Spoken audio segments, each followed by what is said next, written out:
বন্দে পুরুষোত্তম বন্দে পুরুষোত্তম পরম প্রেমময় দয়াল শ্রী ঠাকুর অনুকূলচন্দ্র রাতুল চরণে আমার কোটি কোটি প্রণাম। ইষ্ট পরিবারের সকলের চরণে প্রণাম জানাই। আমার ইষ্ট অনুরাগী দাদাদের এবং মমতাময়ী ভক্তিমতীর মায়েদের আনন্দিত জয়গুরু। এখানে কলিযুগ সম্বন্ধে ঠাকুর কি বলেছিলেন সেটাই আমি বলার চেষ্টা করছি। আলোচনা প্রসঙ্গে দেওয়া আছে।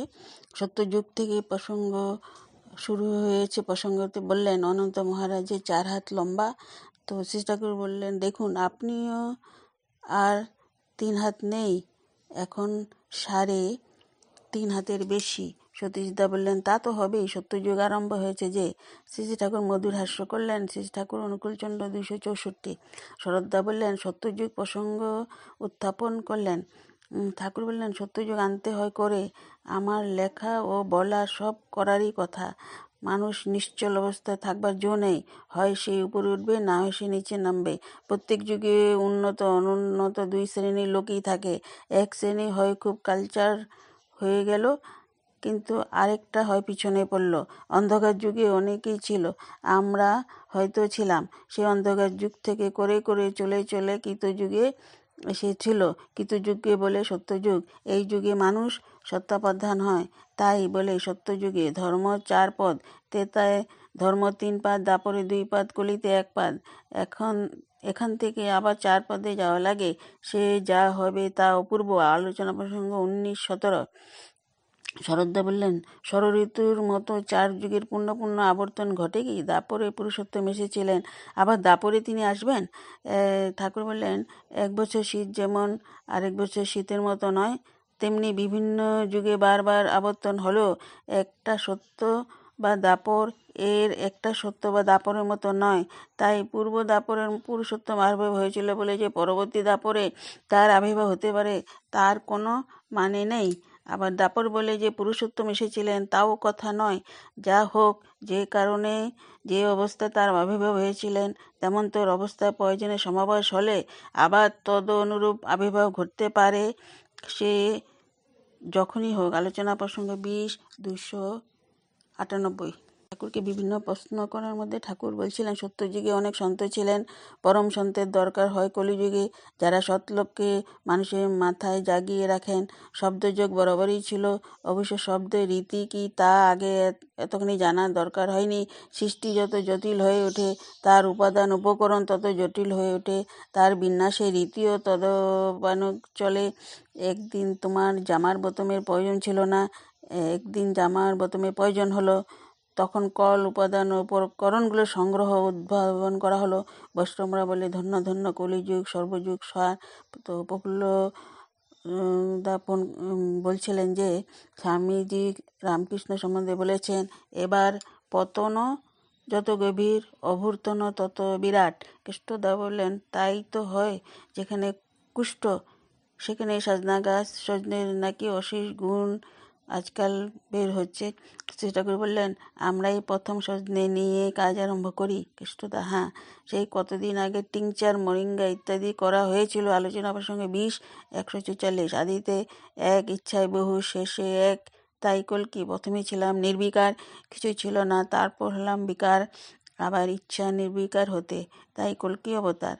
আমার আমিগুলি কুড়িয়ে আমার পূর্ণতা প্রাপ্তি পুণ্যপুঁথিতে আছে। এটা পৃষ্ঠা 43। তো এই ঠাকুর অনুকূলচন্দ্রের আবির্ভাবের কথা যুগা ধর্মাচার্য পরম পূজ্যপাদ শ্রী শ্রী হুজুর মহারাজে বলে গিয়েছিলেন। তো তিনি ছিলেন, জন্ম হয়েছিল ওনার 14-3-1829 সালে আগ্রা শহরে পিপলমন্ডিতে, এবং তার আসল নাম শালিগ্রাম সিং। মাত্র 4 বছর বয়সে তিনি পিতৃহারা হন। তারপর নিজের চেষ্টাতে অনেক বড় হয়েছিলেন তিনি। চারিদিক থেকে মস্ত বড় চাকরিও করতেন, পোস্টমাস্টার জেনারেলও হয়েছিলেন, সরকার থেকে উপাধিও পেয়েছিলেন রায় সাহেব। তো 1861 সালে সন্ত সদ্গুরু শ্রী স্বামীজি মহারাজের সঙ্গ লাভ করেন তিনি। তার প্রার্থনাতে স্বামী মহারাজ স্বামীবাগ সৎসঙ্গকে লোকজগৎ উদ্ধার করতে সর্বসাধারণের জন্য জারি করেন। স্বামীজি মহারাজের পর সৎসঙ্গের দ্বিতীয় গুরু হলেন তিনি। পরম পূজনীয় শ্রী শ্রী মাতা মনমোহিনী দেবী স্বপ্নে শ্রী শ্রী হুজুর মহারাজের নিকট দীক্ষাপ্রাপ্ত হন। শ্রী ঠাকুরের জন্মের 1 বছর আগে প্রথম গুরু দর্শন করতে যান শ্রীশ্রীমা। শ্রী শ্রী হুজুর মহারাজ তাকে বিশ্বজননী বলে সম্বোধন করেন। হুজুর মহারাজ দ্রষ্টা পুরুষ। সেই দিনে জগতের কাছে আগম বার্তা দিয়েছিলেন যে পতিত পাবন পরম দয়াল আবির্ভূত হতে চলেছে জগতের বুকে। ঘোর তমসা ভেদ করে বিচ্ছুরিত হতে চলেছে তার উজ্জ্বল দ্যুতি। তোমাদের নরকে গড়ে উঠতে চলেছে স্বর্গরাজ্য। পতিত ব্যথিত যে যেখানে আসো, ছুটে আসো, আত্মহতি দাও, সমাপন করো নিজেকে, আত্মকে সুন্দর করো জীবনকে। তো উনি অমৃতলোক যাত্রা করেন 6/12/1898 সালে।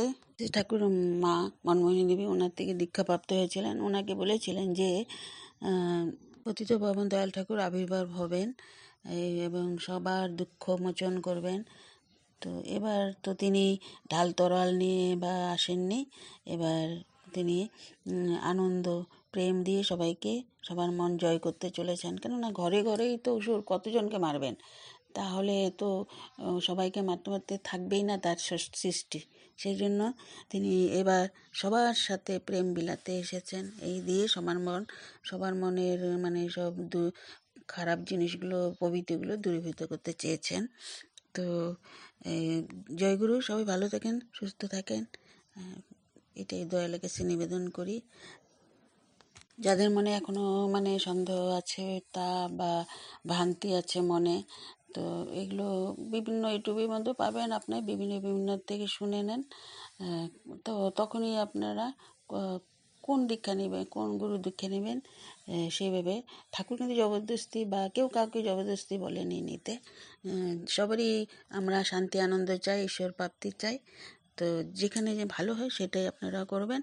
তো জয়গুরু, আমি বেশি কিছু আর বলতে চাই না, তো রাখি এখানে। দেব পুরুষোত্তম।